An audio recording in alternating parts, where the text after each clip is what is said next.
नमस्कार दोस्तों, हमारे YouTube चैनल में एक बार फिर आपका स्वागत है। आज मैं आपके लिए बहुत ही इम्पोर्टेंट टॉपिक है पृथ्वी के में वायुमंडल और उसमें जो परतें पाई जाती है उनके बारे में। तो यहाँ से सभी एग्ज़ाम में क्वेश्चन पूछा जाता है और सारे जो उसकी परतें होती हैं उन पर क्वेश्चन अक्सर बनते हैं कि आयनमंडल कहाँ होता है, मध्यमंडल कहाँ होता है, समताप मंडल, इन सब परतों पर और पृथ्वी के वायुमंडल पर भी क्वेश्चन पाए आ जाते हैं। जैसे गैसों के बारे में परसेंटेज पूछ ले आपसे, तो यहाँ से बिल्कुल 100% एक दो क्वेश्चन बनते हैं। तो हम एक एक करके बात करेंगे कि आखिर क्या वो परतें हैं और कहाँ कहाँ कौन सी पाई जाती हैं और वायुमंडल में क्या क्या पाया जाता है। तो चलिए हम स्टार्ट करते हैं। सबसे पहले तो हम वायुमंडल की बात करें तो पृथ्वी को चारों ओर से घेरने वाली वायु के जाल को क्या कहते हैं? वायुमंडल कहते हैं। और ये पृथ्वी सतह से लगभग 1000 किलोमीटर की ऊंचाई तक फैला हुआ है। लगभग 1000 किलोमीटर मतलब 940 किलोमीटर तक ये, लगभग मैं 1000 मान सकते इसको कि इतनी ऊंचाई तक ये फैला है। और जो वायुमंडल का 99% द्रव्यमान है वो कहाँ है? 32 किलोमीटर के अंदर ही है। जो वायुमंडल का ज़्यादा द्रव्यमान है वो कहाँ है? 32 किलोमीटर के नीचे है, जिसके कारण ये पूरा वायुमंडल है जो ये पृथ्वी से बंधा रहता है। आपका ये पृथ्वी है यहाँ पर, तो इससे पूरा वायुमंडल क्या होता है? बंधा रहता है, क्योंकि ज़्यादा भार कहाँ है इसका? द्रव्यमान कहाँ है? ये पूरा 32 किलोमीटर से अंदर है। जैसे हम बात करें इसमें तो लगभग यहाँ से नीचे, इसके नीचे पूरा द्रव्यमान है इसमें, जिसके कारण ये पूरा वायुमंडल है इसके साथ जुड़ा हुआ रहता है। ये इसके साथ क्या होता है? अटैच रहता है, क्योंकि ज़्यादातर द्रव्यमान कहाँ है इसका? यहाँ पाया जाता है। चलिए आगे बात करते हैं। ये तो बात होगी वायुमंडल की। अब वायुमंडल में जो गैसें पाई जाती हैं वो कौन सी हैं और कितनी पाई जाती हैं? तो ये आप देख पा रहे हैं, नाइट्रोजन होती है वायुमंडल में 78%, ऑक्सीजन 21% और ऑर्गन होती है 0.93 और कार्बन डाइऑक्साइड 0.03। इन चार से आपका एग्जाम में क्वेश्चन पूछा जाता है। इनका परसेंटेज डायरेक्ट पूछता है कि ऑर्गन का परसेंटेज कितना होता है, या ऑक्सीजन का या नाइट्रोजन का। तो यहाँ से क्वेश्चन सीधा आता है। इसके साथ साथ नियॉन, हीलियम, ओजोन और हाइड्रोजन भी कुछ कुछ परसेंटों में होती हैं। ये बहुत कम परसेंटेज में होती हैं। मेन है आपकी ये चार इंपॉर्टेंट जो गैसें हैं वो कौन सी हैं आपकी? ये चार होती हैं। और सबसे ज़्यादा वायुमंडल में क्या होता है? नाइट्रोजन होती है, इसको याद रखना। सबसे ज़्यादा कौन सी गैस होती है? नाइट्रोजन 78%। चलिए आगे बढ़ते हैं। अब ये जो धूल के कण होते हैं सूर्य ताप को रोकते हैं और परावर्तित करते हैं। जैसे सूर्य से जो टेम्परेचर आता है अपने यहाँ पर इतना कम क्यों आ पाता है?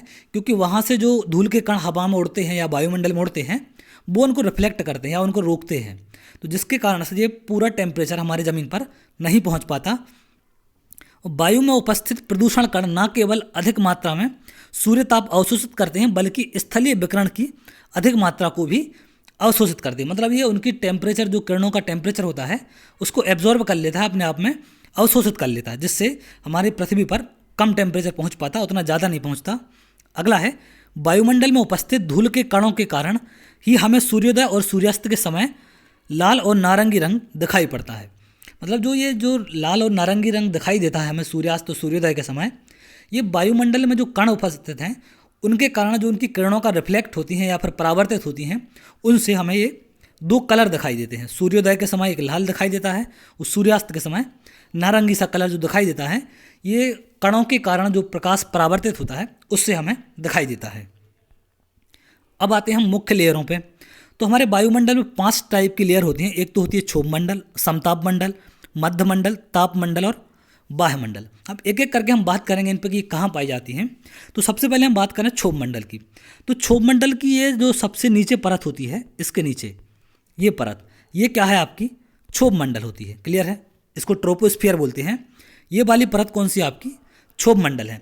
इसमें बादल होते हैं आपके, वर्षा होती है और वायुमंडल की जो जो घटनाएं होती हैं वो सब कहाँ होते हैं? आपकी क्षोभ मंडल में होती हैं। और इसका जो एरिया है वो 18 किलोमीटर है। कितने एरिया में फैली हुई है ये? कितने क्षेत्रफल में है? 18 किलोमीटर के क्षेत्रफल में ये फैली हुई है। इसको संवहन मंडल भी कहा जाता है।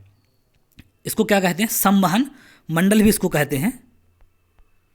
और इसका घनत्व तो सबसे ज़्यादा होता है। तो घनत्व तो होता है क्षोभ मंडल का, वो क्या होता है? सबसे ज़्यादा होता है। तो इसको भी आप याद रखेंगे, ये बहुत इंपॉर्टेंट है। तो वायु संबंधी जो भी घटनाएं होती हैं वो कहाँ होती हैं? आपकी क्षोभ मंडल में सबसे ज़्यादा घनत्व होता है। और ग्रीन हाउस प्रभाव, ग्रीन हाउस प्रभाव का मतलब टेम्परेचर का बढ़ना, ये भी घटना कहाँ होती है? आपकी क्षोभ मंडल में होती है। और ये इसकी जो क्षेत्रफल है इसका वो कितना है? 18 किलोमीटर की रेंज में ये फैला हुआ है। अब अगली बात करते हैं हम समताप मंडल। बहुत इंपॉर्टेंट है ये, अक्सर कर क्वेश्चन आते हैं सेकंड वाले पे। तो ये पृथ्वी तल से 50 किलोमीटर की ऊंचाई पर है। मतलब यहाँ से अगर हम देखें तो 50 किलोमीटर तक देखा जाए तो 18 तक तो ये हो गया, बाकी बचे में ये कितना हो गया, 32 किलोमीटर की जो रेंज है ये समताप मंडल की है। इसी समताप मंडल में आपकी क्या पाई जाती है, ओजोन लेयर पाई जाती है। ये बहुत इंपॉर्टेंट है। ओजोन लेयर आपकी कहाँ पाई जाती है, समताप मंडल में पाई जाती है, जो परावैंगनिक किरणों को सोखती है या उनको रिफ्लेक्ट करती है। ये बहुत इंपॉर्टेंट है समताप मंडल। और यहाँ पर जैसे इसका नाम है समताप मंडल, मतलब ताप यहाँ पर क्या होता है, समान होता है। यहाँ पर ताप समान होता है, जिससे क्या होता है कि मौसमी घटनाएं यहाँ पर नहीं हो पाती, क्योंकि मौसमी घटनाओं में टेम्परेचर अक्सर कर चेंज होता रहता है। तो मौसमी जो घटनाएं हैं वो कहाँ होती है, आपकी क्षोभ मंडल में होती हैं। तो समताप मंडल सेकंड लेयर होती है, जो कि 32 किलोमीटर की, हम इसको बोल सकते हैं कि 32 किलोमीटर चौड़ी है, या ज़मीन स्तर से देखा जाए तो ये 50 किलोमीटर तक है।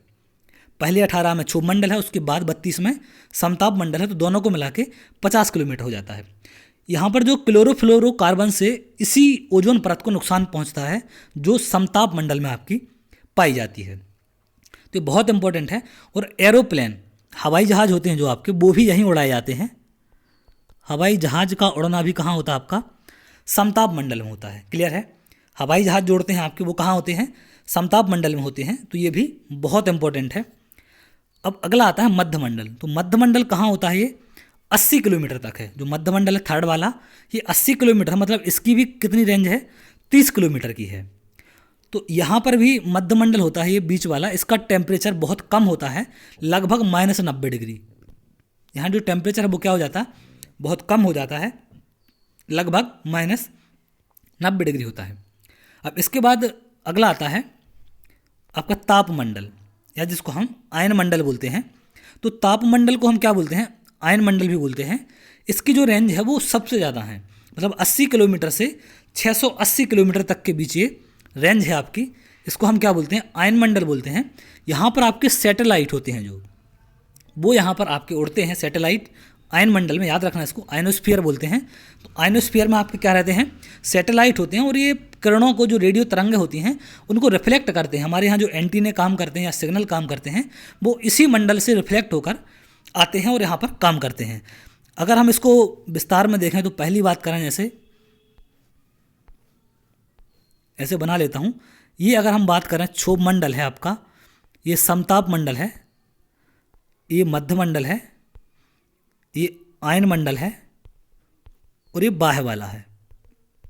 तो इम्पोर्टेंट चीज़ क्या है, जो क्षोभ मंडल है इसमें मौसमी घटनाएं होती हैं। कौन सी होती हैं, मौसमी घटनाएं होती हैं, ये आपको याद रखना है। क्या होता है यहाँ पर, मौसमी घटनाएं। समताप मंडल में टेम्परेचर समान होता है, और इसकी जो लेंथ है वो कितनी है, 18 किलोमीटर, इसकी कितनी है 32 किलोमीटर, इसकी कितनी है 30 किलोमीटर। क्लियर है। तो इसमें जो समताप मंडल में क्या होता है, एरोप्लेन, एरोप्लेन यहाँ पर आपके उड़ते हैं। तो इसको याद रखना आप, जो समताप मंडल होता है सेकंड पर, वहाँ आपका एरोप्लेन उड़ता है, और टेम्परेचर यहाँ पर सेम होता है। टेम्परेचर क्या होता है, सेम होता है। मध्य मंडल की बात करें तो यहाँ पर जो टेम्परेचर है वो कितना होता है, -90 डिग्री होता है। बहुत कम टेम्परेचर हो जाता है इसमें मध्य मंडल में। अगली बात करें अगर हम आयनोस्फीयर की, तो ये कहाँ से कहाँ तक है, 80 से 640 किलोमीटर तक। और यहाँ पर आपके सैटेलाइट होते हैं, जो वो यहाँ पर काम करते हैं, या जो रेडियो तरंगों का परावर्तन होता है वो यहाँ से होता है, या यहाँ से वो अंतरिक्ष में रेडियो किरणों को या तरंगों को भेजते हैं सैटेलाइट हमारे। तो आयन मंडल में क्या होते हैं, सैटेलाइट होते हैं, और बहिर्मंडल, ये बाहर का मंडल होता है, आयन मंडल के बाद है जो। क्लियर है। तो इसके बाद आयन मंडल के बाद जो बाहर का मंडल है, वहाँ घनत्व तो बहुत कम हो जाता है, तो जिससे वहाँ के जो भी पार्टिकल या कण होते हैं वो क्या होते हैं, अंतरिक्ष में चले जाते हैं। तो यहाँ तक जो ये मंडल है, ये किसको, पृथ्वी को घेरे हुए है। यहाँ अगर हमारी अर्थ है यहाँ पर, तो इससे ये बंधे हुए हैं सब के सब। क्लियर है। तो याद रखना, क्षोभ मंडल में होती हैं आपकी मौसमी घटनाएं।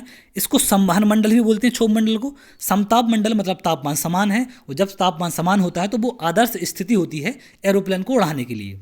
तो समताप मंडल में एरोप्लेन उड़ते हैं, टेम्परेचर समान होता है। तीसरा है मध्य मंडल, यहाँ टेम्परेचर -90 डिग्री होता है। और चौथा है आपका आयन मंडल, यहाँ पर सैटेलाइट होते हैं आपके, सैटेलाइट काम करते हैं, या रेडियो तरंगें यहाँ से परावर्तित होती हैं। तो ये कुछ इंपॉर्टेंट चीज़ें हैं हमारी इसमें, तो इसको आप समझ पाए होंगे। एक बार मैं इसको थोड़ा सा साफ कर दे रहा हूँ। जैसे सबसे पहले आपने देखा ये क्या है, हमारा नीचे क्षोभ मंडल है जिसमें क्या हो रही है, ये मौसमी घटनाएं होती हैं और सबसे ज़्यादा घनत्व होता है यहाँ पर। क्लियर है। दूसरा है समताप मंडल जिसमें ओजोन परत पाई जाती है, बहुत इंपॉर्टेंट पॉइंट है इसका, ओजोन परत पाई जाती है। और एरोप्लेन यहाँ उड़ते हैं आपके, और यहाँ का तापमान क्या होता है, समान होता है, और इसमें मौसमी घटनाएं नहीं होती हैं। क्लियर है। तो ओजोन परत का ध्यान रखना, और एरोप्लेन का, ये दोनों चीज़ें कहाँ होती हैं आपकी, सेकंड वाली लेयर में या समताप मंडल में, स्ट्रेटोस्फीयर बोलते हैं इसको। थर्ड है मध्यमंडल जिसका तापमान मैंने बताया -90 डिग्री। और आयन मंडल में क्या होते हैं आपके, सैटेलाइट उड़ते हैं। अब एक एक करके हम बात करते हैं। पहले आते हैं क्षोभ मंडल पर। तो क्षोभ मंडल का जो ये पहली वाली परत है वायुमंडल की, हमारी सबसे पहली परत है जो पृथ्वी से लगी हुई है। इसको अगर विषुवत रेखा पर इसका विस्तार देखा जाए तो 18 किलोमीटर है, और ध्रुव पर विस्तार देखा जाए तो मात्र 8 किलोमीटर। ये बहुत इंपॉर्टेंट है, यहाँ से क्वेश्चन पूछता है आपसे कि विषुवत रेखा पर क्षोभ मंडल का विस्तार कितने किलोमीटर है, तो वो कितना है, 18 है, और ध्रुवों पर विस्तार कितना है इसका, मात्र 8 किलोमीटर है। क्लियर है। तो इस परत में क्या होता है, ऊंचाई बढ़ने के साथ तापमान में गिरावट आती है। जैसे ही ऊंचाई हम बढ़ते जाते हैं तो टेम्परेचर क्या होता है, कम होता जाता है। इसमें वायुमंडल का 90% से अधिक गैसें यहीं मौजूद हैं आपकी। जो भी गैसें होती हैं वो 90% कहाँ होती हैं आपकी, यहीं पर मौजूद होती हैं क्षोभ मंडल में। और सबसे ज़्यादा घनत्व होता है इसका, याद रखना, सबसे ज़्यादा क्या होता है, घनत्व यहीं होता है क्षोभ मंडल में। इसको संवहन मंडल भी बोलते हैं। अगला आते हैं समताप मंडल में। मैंने आपको बताया समताप मंडल ये पृथ्वी तल से अगर देखा जाए तो इसकी 50 किलोमीटर तक ऊंचाई तक है ये। मतलब टोटल बात करें सिर्फ समताप मंडल की तो ये 32 होगा, क्योंकि 18 आपका क्षोभ मंडल है, उसके बाद समताप मंडल होगा। यहाँ पर आपको दो चीज़ें याद रखनी है, एक तो ओजोन परत, बार बार मैं इसलिए बता रहा हूँ क्योंकि बहुत इंपॉर्टेंट है, और दूसरा एरोप्लेन। और मौसमी घटनाएं यहाँ नहीं होती, इसको याद रखना। क्लियर है। तो यहाँ पर जो परत मौजूद होती है ओजोन परत, वो सूर्य की परावैंगनी किरणों को अवशोषित करती है। उससे तापमान क्या होता है, बढ़ जाता है, और धीरे धीरे बढ़कर वहाँ कितना हो जाता है, 4 डिग्री सेल्सियस हो जाता है। इस परत में बादलों और उससे संबंधित मौसमी प्रभावों से मुक्त है। मतलब यहाँ कोई भी टाइप की मौसमी घटनाएं नहीं होती, और ये एरोप्लेन या जेट उड़ाने के लिए एक आदर्श स्थिति प्रदान करता है, क्योंकि यहाँ पर टेम्परेचर क्या होता है, समान होता है। टेम्परेचर यहाँ पर समान होता है, इसलिए ये आदर्श स्थिति है किसी भी एरोप्लेन या एयरक्राफ्ट को उड़ाने की। अगला आता है मध्यमंडल। मध्यमंडल का टेम्परेचर मैंने बताया था -90 डिग्री सेल्सियस तक गिर जाता है इसका, और इसका जो विस्तार है वो कहाँ तक है, 80 किलोमीटर तक है ज़मीन से देखें तो। मात्र मध्यमंडल की बात करें तो ये केवल 30 किलोमीटर है। क्लियर है। और ये समताप मंडल के ऊपर वाला मंडल होता है, तो ये बीच वाला मंडल है जिसको हम मध्यमंडल बोलते हैं। इस परत को छोर की मध्य सीमा कहते हैं, याद रखना। इसको क्या कहते हैं, छोर की मध्य सीमा के नाम से भी जाना जाता है। तो अगर यहाँ से क्वेश्चन पूछ ले आपसे कि परत के छोर की मध्य सीमा को क्या कहते हैं, तो वो क्या कहते हैं आप, मध्य मंडल कहते हैं। तो याद रखना इसको। अगला है तापमंडल, या इसको हम बोलते हैं आयनोस्फीयर, आयनोस्फीयर बोलते हैं, आयन मंडल बोलते हैं इसको, याद रखना। तापमंडल या आयन मंडल एक ही चीज़ होती है। इसकी परत कहाँ तक है, 640 किलोमीटर तक है अगर हम ज़मीन से देखें तो। क्लियर है। ये सूर्य की एक्स किरणें और जो पराबैंगनी किरणें होती है उनको भी क्या करता है, ये अवशोषित कर लेता है। जो यहाँ पर गैस के कण होते हैं वो इनको एब्जॉर्ब करते हैं। तापमंडल में विद्युत आवेशित गैसों के अणु पृथ्वी से रेडियो तरंगों को अंतरिक्ष में भेजते हैं और लंबी दूरी के संवाद में सहायता करते हैं। मतलब जो यहाँ पर सैटेलाइट की बात की थी मैंने, सैटेलाइट संबंधी जो भी काम है वो आपके कहाँ होते हैं, आयनोस्फीयर में, आयनस्फीयर तापमंडल में होते हैं। तो ये बहुत इंपॉर्टेंट है। और इसकी एक और खासियत है, तापमंडल हमारी उल्का पिंडों और निर्जन उपग्रहों के पृथ्वी से टकराने से भी रक्षा करता है, क्योंकि यहाँ का उच्च तापमान पृथ्वी की सतह पर आने वाले सभी मलबों को क्या करता है, जला देता है। यहाँ टेम्परेचर क्या है, हाई है। टेम्परेचर हाई होने के कारण क्या होता है, छोटे छोटे जो मलबे हमारे यहाँ पर आते हैं उनको ये क्या करता है, जला के गिरा देता है, जला के अलग कर देता है, कणों में बदल देता है छोटे छोटे। तो एक ये इंपॉर्टेंट भी है कि ये यहाँ पर क्या होता है, सैटेलाइट का काम तो होता ही होता है, और ये छोटे छोटे उल्का पिंडों या निर्जन उपग्रहों को भी पृथ्वी पर आने से रोकता है। अगली बात करते हैं बाह्यमंडल या एक्सटर्नल जो आपका एटमॉस्फेयर होता है उसकी बात करें तो बाह्यमंडल का विस्तार है वो तापमंडल से 960 किलोमीटर तक होता है। 960 किलोमीटर तक क्या होता है आपका बाह्यमंडल, या जो ये होता है, सॉरी, 960 तक इसका विस्तार होता है। धीरे धीरे अंतर्ग्रहीय अंतरिक्ष में घुल जाते हैं। इसके साथ जैसे 960 किलोमीटर से आप आगे बढ़ते हैं तो अंतरिक्ष शुरू होने लगता है, वो चीज़ें अंतरिक्ष में जाने लगती हैं। इस परत में तापमान 300 डिग्री से 1650 डिग्री सेल्सियस के बीच होता है। तो याद रखना, यहाँ पर जो तापमान है वो क्या होता है, 300 डिग्री से 1600 डिग्री सेल्सियस के बीच होता है, बहुत ही ज़्यादा हाई होता है। इस परत में केवल ऑक्सीजन, नाइट्रोजन, ऑर्गन और हीलियम गैस होती है। याद रखना, केवल ये 4 गैसें इस परत में पाई जाती हैं। जो आपका बाह्यमंडल है, ऑक्सीजन, नाइट्रोजन, ऑर्गन और हीलियम होती हैं। क्योंकि गुरुत्वाकर्षण के अभाव में गैस के अणु आसानी से अंतरिक्ष में उड़ जाते हैं, तो इनका थोड़ी सी मात्रा ज़्यादा है, इसलिए ये अपनी वजनदारी के कारण अर्थ के गुरुत्वाकर्षण से, पृथ्वी के गुरुत्वाकर्षण से बंधे रहते हैं। और बाकी जो हल्के लाइट वेट होते हैं वो क्या होते हैं, वहाँ से गुरुत्वाकर्षण के अभाव में अंतरिक्ष में उड़कर चले जाते हैं। तो ये था हमारा एक छोटा सा वीडियो, जो अक्सर कर यहाँ से बहुत क्वेश्चन आ रहे हैं। अभी हाल ही में एमपी कांस्टेबल के जो एग्जाम चल रहे हैं उनमें 100% एक या दो क्वेश्चन यहाँ से पूछे जा रहे हैं परतों के ऊपर, कि ओजोन परत कहाँ पर है, किस लेयर में आती है, किस मंडल में आती है। इन सब पे बहुत क्वेश्चन आते हैं सभी एग्जामों में। आप एसएससी दे लें, आप आरआरबी, एनटीपीसी की बात करें, या किसी भी व्यापम के एग्जाम या कोई भी गवर्नमेंट एग्जाम है, यहाँ से एक या दो क्वेश्चन आपसे ज़रूर पूछता है। तो अगर आपको हमारा वीडियो अच्छा लगा हो तो आप हमारे चैनल को लाइक कर लें, सब्सक्राइब कर लें। संदीपनी एकेडमी हटा के नाम से हमारा चैनल है, और आपको ऐसी ही वीडियो मिलती रहेंगी। आप उसके लिए बेल आइकॉन को भी ऑन कर सकते हैं, चालू कर सकते हैं, जिससे आपको ऑन टाइम नोटिफिकेशन मिल जाएगा और आप उसको देख पाएंगे। तो बहुत जल्द हम आपसे अगली वीडियो में मिलेंगे, तब तक के लिए बहुत बहुत धन्यवाद।